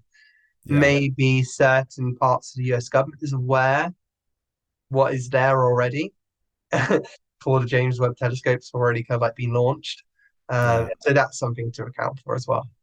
Yeah, definitely. Imagine if it all ends up, coinciding, and we look back and it's like either the biggest coincidence or it was just this super well planned thing. Like if the James Webb thing, if NASA come forward and tell us stuff, if these bodies get confirmed at the same time, and then we find the programs, and on every front, it's all just clicking into place at the same moment. That'd be brilliant. Jay Stratton recently joined Ryan Graves' Americans for Safe Aerospace. Just wanted to gauge if you had any thoughts on that. Do you think this means that we're going to be hearing a bit more from him soon? Because obviously he hasn't done much in the way of public appearances and interviews and stuff on this topic. Sorry, what was the name again? Sorry. It's all right, Jay Stratton. Jay Stratton. Just joined Americans for Safe Aerospace. Interesting. Yeah, like he obviously works in Radiance. Obviously, the chief of Radiance has like said basically that if there is a UFO that exists, like if there's a non-human craft, Radiance wants that. So that's really interesting. So if Radiance agenda is to get its hands on a non-human craft, then I think you got to think actually like how much can Stratton say in public without compromising himself, and also kind of like I wonder what they're thinking about the Schumer Amendment as well. Does that suit their interests or not? Yeah. Because, Stratton is serving the interests of Radiance now. But good for him. He's got to take care of his family. By all accounts, he's a good guy. So let's see where that happens. So I was just looking at my phone quickly. I'm just looking at the yearly budget of the National Reconnaissance Office versus NASA. Mm-hmm. Yeah, NASA seems more 25 billion. Sorry, no, I just found that interesting. So it's how my mind works, and you're looking at things, you're like, okay, like how much resources the NRO and other agencies have. And so, God, what was it? What was the budget that you just found? NASA, did you say 25 billion? It's or was it the other? Was it the other office that you read that for? So I'm just looking at 2014 to 2015 for NASA, dollars and billions. So 2025. For NASA is projected to be 26 billion Wow. per annum. I'm getting this from Statista, and then so then you go to NRO yearly budget, because you want a like for like basically to compare them when you're looking at like that. Let me just see if another one exists for that. No, it's funny how that works as well, isn't it? 26 billion is like such a monumentally astronomical amount of money, and yet in the grand scheme of things and like the military industrial complex and everything, it kind of it pales in comparison to probably the defense budget and everything like that. Yeah. Defense with air quotes around it, of course. It's just as much the attack budget, I suppose. Absolutely. But yeah, wild. What are your thoughts on this? Is something an alleged active program to bait UFOs with nuclear weapons? It's something that George Knapp mentioned on the JRE. Your friend George, I think he said that 18 times out of 18 times that they tried it, they had a UFO tailing alongside the aircraft. So, have you heard about this? Have you spoken to George about this? Do you know anything more about this? And what do you think about it? The idea of baiting Yes, UFOs with nuclear yeah, weapons. absolutely. So I've heard about this before. Yeah, I've heard about this before, definitely. Yeah. It's interesting that they're baiting UFOs with the US Navy. It's definitely of interest. And I think there might be some real sensitive security issues about this, as well. Mm. Again, I know it's not seen as like polite discourse always to reference Tom DeLonge and what he's saying, because he said it for someone else and he may be sensationalizing, which I know he has from time to time. Yeah. He's previously claimed that UAP activity shut down a lot of the nuclear weapons underwater before in the Atlantic, Yeah. in the submarines. Mm-hmm. So you'd have to imagine that, like, if that did happen, then you could see why the US Navy did want to potentially get on top of this and bait the UAP as well. And as I've said, the really, really interesting thing is that the UFOs tend to know where the nuclear Yeah. materials are. And if the Chinese manage to reverse engineer such technology, all of a sudden, the US's nuclear deterrent would be nullified. Mm. And yeah, I think that's a really, really serious thing to contemplate in terms of Definitely. high stakes we're involved in terms of UAP programs. And as I said before, that there is a fear that kind of like if you did provide eminent domain to the US government in terms of these programs, yeah, it's to the disadvantage of defense contractors who gain a lot of money from this. But also you have to take into account as well the security implications if we are in kind of like a race against China in terms of learning how some of this technology works. So I think that's really, really important to consider. And, Mm. this affects the security of both you and I if China was to actually be able to do that. And all of a sudden it has like, the odds are in there, the stocks, well, the odds stacked against us in terms of like first strike capability and stuff. So, yeah, I think Yeah. that's really, really important. Yeah, I think that's probably going to be something that starts to get talked about more in like the mainstream, I would guess, like the nuclear connection, because that's obviously huge. The implications of that are massive. And, like the national security implications, but everything, international security, global security, planetary security, everything is big when it comes to that. And I'm interested, you probably don't know the answer to this, but I'm interested about the 18 out of 18, with the baiting with these nuclear missiles. Were they on? I don't know how a nuclear missile works exactly, a nuclear weapon, whether it has to be like, activated or something. I would imagine they're flying around with ones that are kind of already shut down.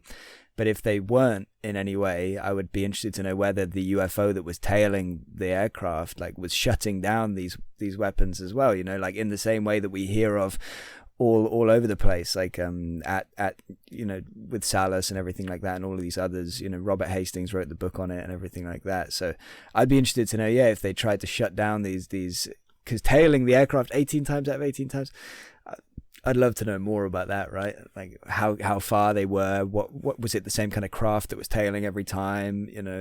Did it take the same amount of time for them to get there after taking off? And so many little intricacies that I'd love to know about. But yeah, I guess you don't really know too much about this specific thing. You know what? There's like a really, really interesting like short movie on YouTube, or it used to be on YouTube, and it's a Russian short movie, and Okay. it basically has a scenario whereby there's a drone operator operating a drone with nuclear material on the drone, basically to bait a UFO. And Interesting. the UFO, they see the UFO approach the drone with the nuclear materials, and it's kind of like I think it was this, I might misremember it now. Go and watch it, and then you can correct me.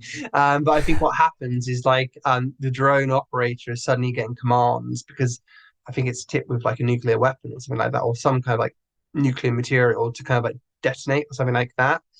And I think it's quite close to the base, so she could destroy the base or something. I'm not sure what happened again, but anyways, Yeah. it seemed as though the UFO, its operators were trying to trick the drone operator by putting a voice on the speaker from her boss when it wasn't really her, and when Oh it was wow. him, Yeah. sorry. And I don't know, I found that interesting. It's kind of like, well, there's a lot of ways to potentially bait UFOs in terms of that. And also, I'd point out as well, in terms of nuclear connection, I think it was the Italian who met Lou and Tom. He was like a naval officer, basically saying that you can only shoot. Oh, that UAP can only shoot when they're out of stealth mode, Ah, okay. and the way that you can kind of like bring them down is like to have like plutonium tipped shells or something like that. So I don't know. I always take all these I considerations. feel like I've heard something along those lines as well. Yeah, I don't know where, but yeah. uranium, I think it might be, tip shells, something like that. So I always find that really interesting, just kind of terms in like why they might not like nuclear materials, Yeah. why they're always kind of like so interested in nuclear materials and stuff like that, and they're like drawn towards them like flies. And I Yeah. think that's really interesting. But look, like I think it's been said before, that nuclear is very, very important. And I think for those who've watched Oppenheimer, you can see that in the 1910s, 20s, and 30s, we seem to be making a new breakthrough kind of like every month or so. And in terms of our understanding of quantum physics and nuclear physics and stuff like that. And then all of a sudden, like after the Manhattan Project takes off, a lot of the best physicists like go into the DOE, into the Atomic Energy Commission, and then we've got string theory, which some argue has never really taken us anywhere. And it's kind of like, well, actually, what do we really know about nuclear? And is it, you know, do we have like a potential scenario whereby there's hidden science involved, um, and hidden understanding of physics and stuff like that? And then also, when you think about nuclear as well, you think, well, actually, discovering the secrets of nuclear, is that like a precursor of kind of like leaving our planet and kind of like leaving the solar system? And look, Mhm. you've got these claims out there now that there's been some kind of triangular craft developed with an exotic propulsion system. So is that seen as a threat? So obviously, that you mentioned before that humanity is not perfect. So you've got these warlike people. All of a sudden, they discover the keys to get out of their cage through nuclear technology. So yeah, that's Yeah. something worth considering also. There's a lot worth considering in everything you just said. Yeah. Like the idea that if we've already cracked it in terms of anti-gravity or whatever the propulsion is, then yeah, we're already at risk because we've got the weapons. Well, we've got at least some dangerous weapons, even if it's not, the be all and end all in terms of intergalactic weaponry. But we've got something, and yeah, if we have developed this propulsion, then yeah, all of a sudden we're at grave risk in the sense that, like, we might not be the biggest and baddest, but you're always going to be scared of a little drunk guy with a knife, right? Like, Right. Yeah. that's pretty worrying. So yeah, fascinating. So much to consider, and if it's their one weakness, as you said, with maybe like the tipping the missiles in uranium, what have you, if that's like one weakness that we found, that would make sense again why they're so interested in all of these capabilities.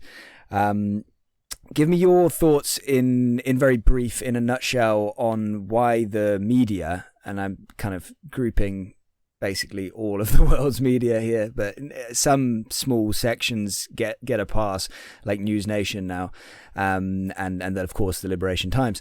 But why do you think the media, the mass media, the mainstream legacy media have such a lack of curiosity? I'm going to say for now, it might not be that that's the reason, but why have they got such a lack of curiosity, seeming lack of curiosity when it comes to this topic? Groupthink. Groupthink. That's why. Mm-hmm. I mean, Yeah. it's difficult to comprehend like a paradigm changing event, especially if it's a black swan thing, and people are scared of being judged and stuff like that. People who are seen as too alarmist get made fun of, and I think there's that aspect to it. Look when COVID came out, it was very, very clear early on that the Chinese were shutting down, and there were preliminary reports that this was a really, really big risk to society and stuff. And even as countries are shutting down, like news media is still not doing their jobs properly and reporting the severity of this and how this could impact our lives and stuff. You end up with like the Super Bowl on the front cover and stuff like that, and celebrity gossip and stuff like that. Whereas like the COVID outbreak, was kind of like relegated to the back pages and stuff. So Mm. I think there's an element of that in the news media, basically, of not taking things seriously. Yeah. Um, and until it's too late sometimes. And it's just like another flaw of human psychology. A lot of our world is to do with psychology, and obviously there are hidden interests as well. I'm not going to deny that. Like if defense reporter was told to kind of like not report something and they can get another story in return, yeah, that does happen. Yeah. So yeah, there's elements of that in this, and it's difficult to make money in news now, so Mm. these publications need all the money they can, and if all of a sudden there's a threat that their money's not going to come to them through future Yeah. stories they can report about other topics, then that's a big fear, and I think it seems to have worked out for News Nation so far, by the way, because they seem to got like really, really good ratings. But I Yeah. think in terms of New York Times and things like that, they're scared of losing their reputation by going in on this topic because Hmm. so it's so difficult to navigate, and I don't have that reputation. I can go in there with an element of fearlessness, as can News Nation as a relatively new organization. And they see this as a topic that can like make their reputation, and Yeah.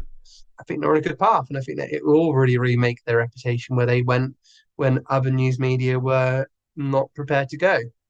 Yeah, yeah, definitely, and I appreciate the your thoughts, the group think. I'm sure we agree that there's probably a lot of nuance to it, and we could probably do an hour's conversation just dedicated, at least an hour dedicated to discussing why different reasons and coming counter arguments and everything. We could go deep, but yeah, I'm sure you covered like a big reason.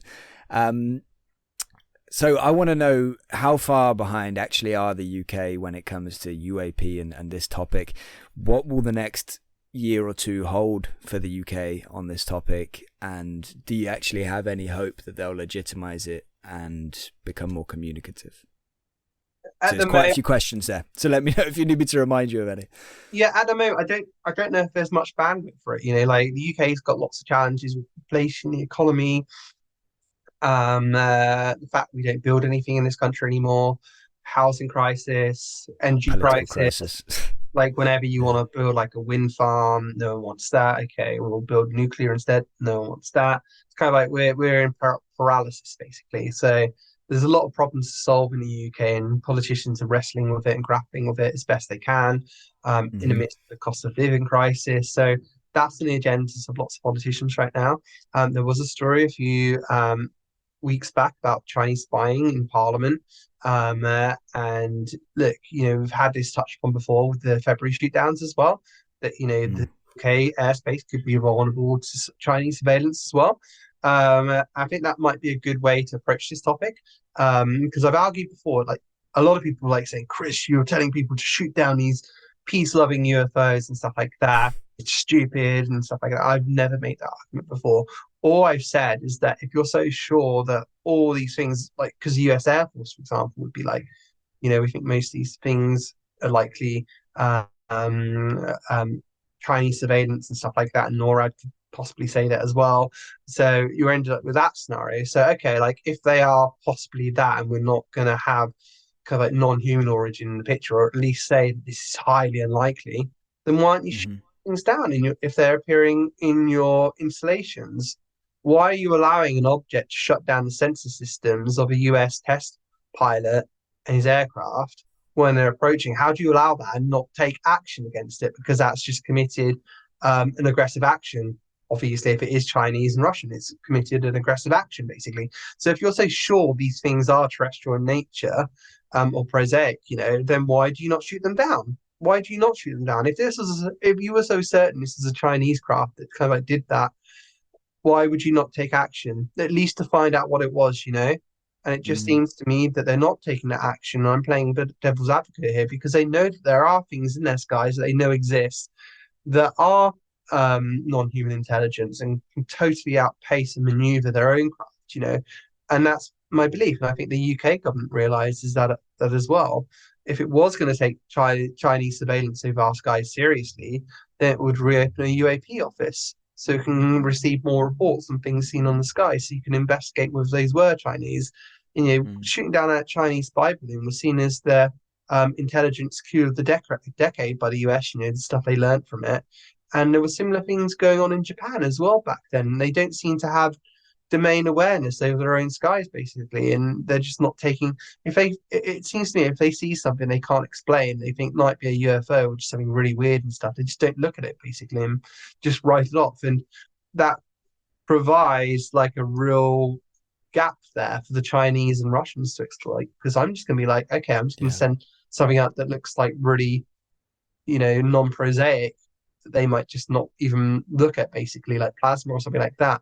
And I'm going to use that, and I'm going to conduct surveillance missions, and I know they're not going to do anything about it. So my question is, like, why are they just allowing these things to hover over their ranges, basically, without taking any action at all, especially if they think there might be the opportunity these things are Chinese? You're basically allowing your enemies to kind of like, take data of your most sensitive military ranges. It's just, silly for me. Yeah, it doesn't make a lot of sense. Do you think we'll see any progress in the next year or two in terms of the UK and their attitude towards this situation, this issue? Do you think we'll actually see some tangible progress in terms of, I'm thinking either it coming up in in the House of Commons or whatever, and actually having a semi-serious discussion, at least from a couple of members, would the Prime Minister ever address it, whoever that would be at that particular moment in time? The media, do you think like they are going to start to take it more seriously, or do you think we're going to talk again in a year and it's going to be largely the same? Yeah, I mean, certainly we might have elections coming up next year, possibly May.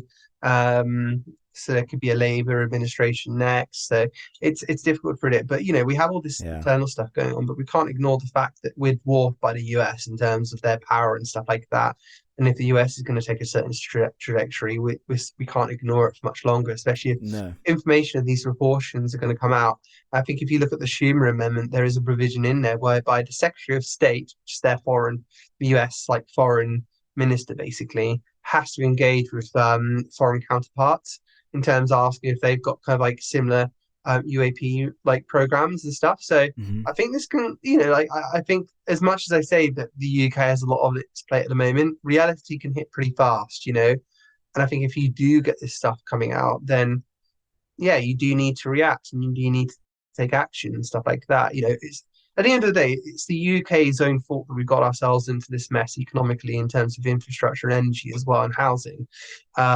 We've got to sort it out, It's like we just have to get on top of it. It doesn't mean that it can't dominate everything. We need to get it sorted out, and we need to basically be able to focus on other crises that may emerge worldwide, be it another pandemic or be it UAP disclosure and stuff like that. And look, there could be a lot of uncomfortable truths in the UK as well in terms of private corporation stuff. Like look at BAE Systems, for example, and there might be a few other overlaps as well in terms of the US. So it could be pretty messy in other countries as well. But I think in terms of the wider narrative, that it's time.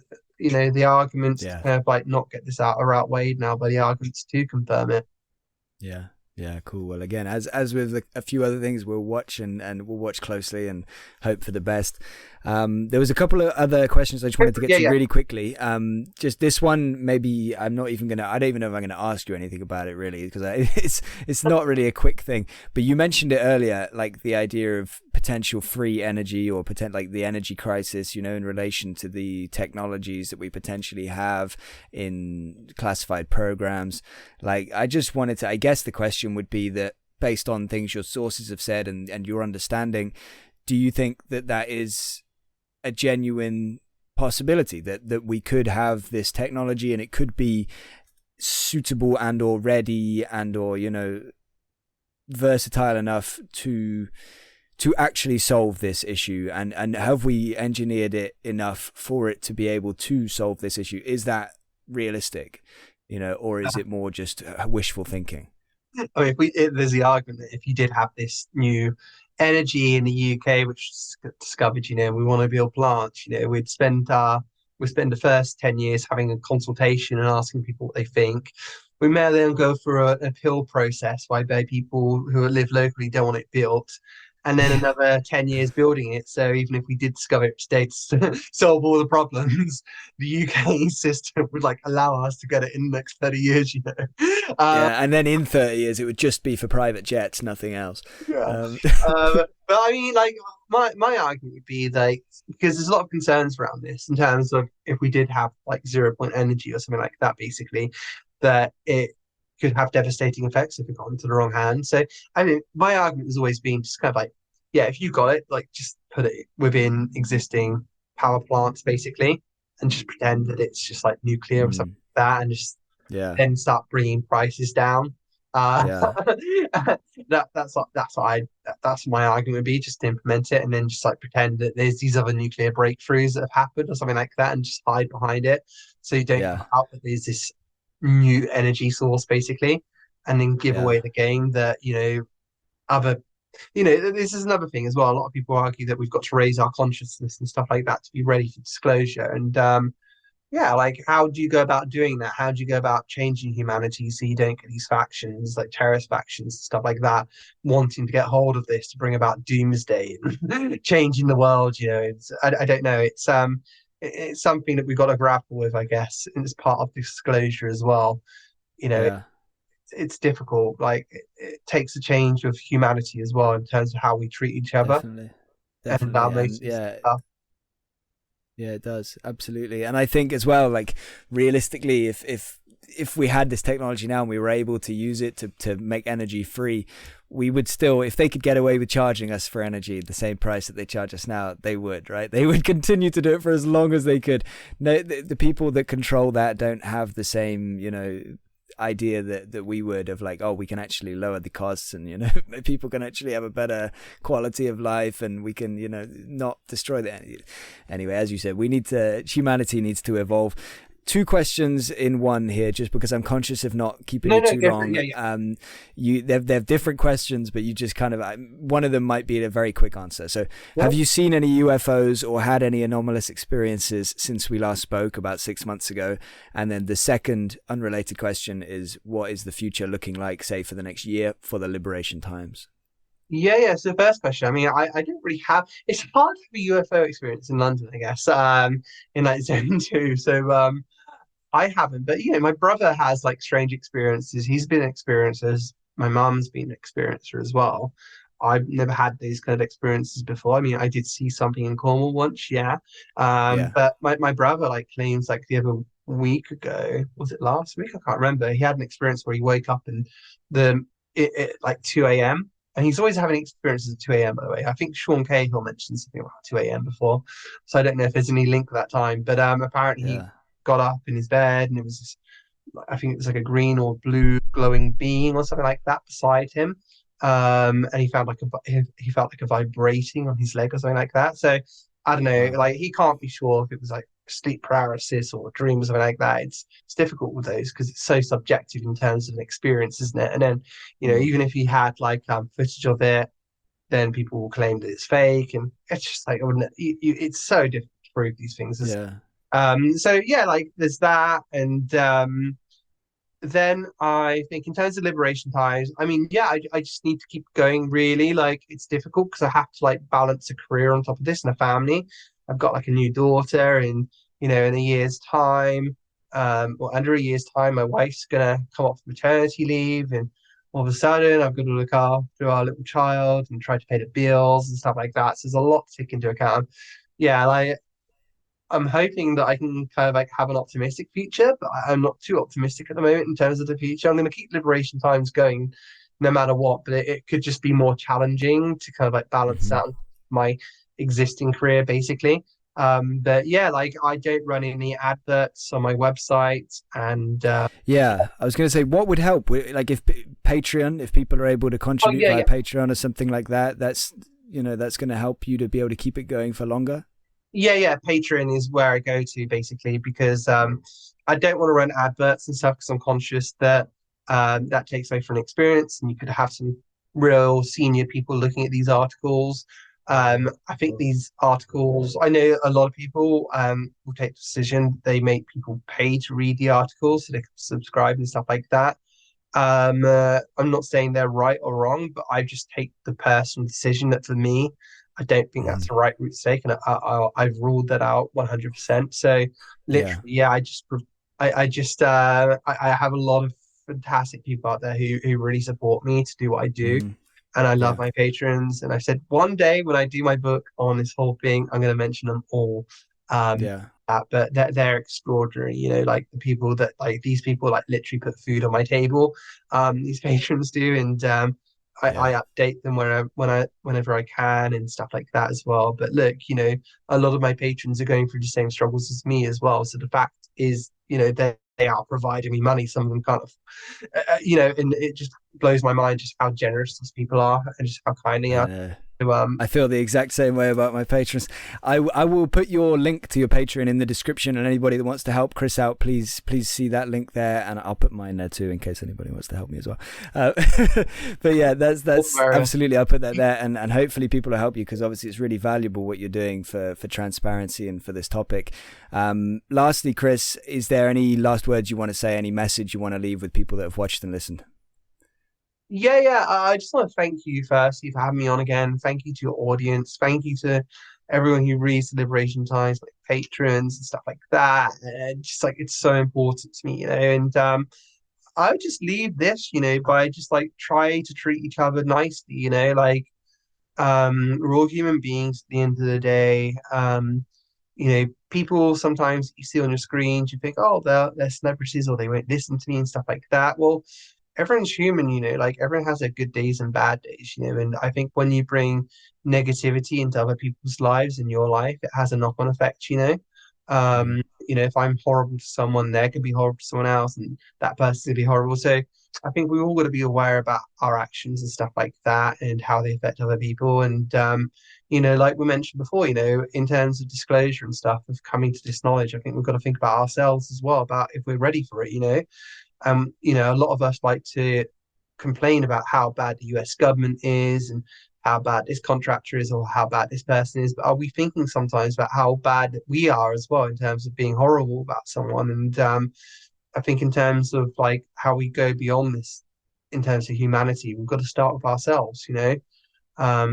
And I'm not perfect, you know, there's things that I've got to work on personally as well. And I think we all have to, you know, to a certain extent.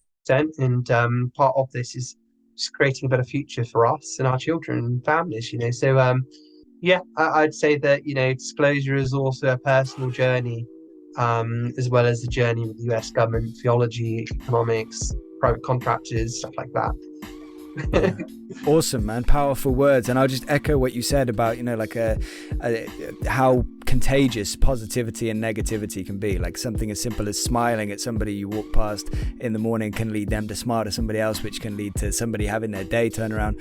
And the other way around, if you give somebody a shit look, then they're going to pass that on, and you know, negativity breeds negativity. And so yeah, I appreciate what you say, and I appreciate you talking to me today again, Chris, and I look forward to doing it again, hopefully early next year.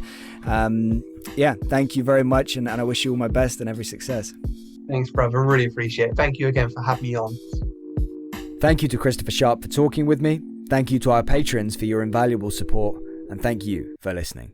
I hope you enjoyed the interview and gained some new insights. Please see the description for links to the Liberation Times and to Christopher's Patreon. Our Patreon link is also there if anyone feels compelled to support us. Please subscribe if you want to join us on our journey to unravel the universe. Thank you.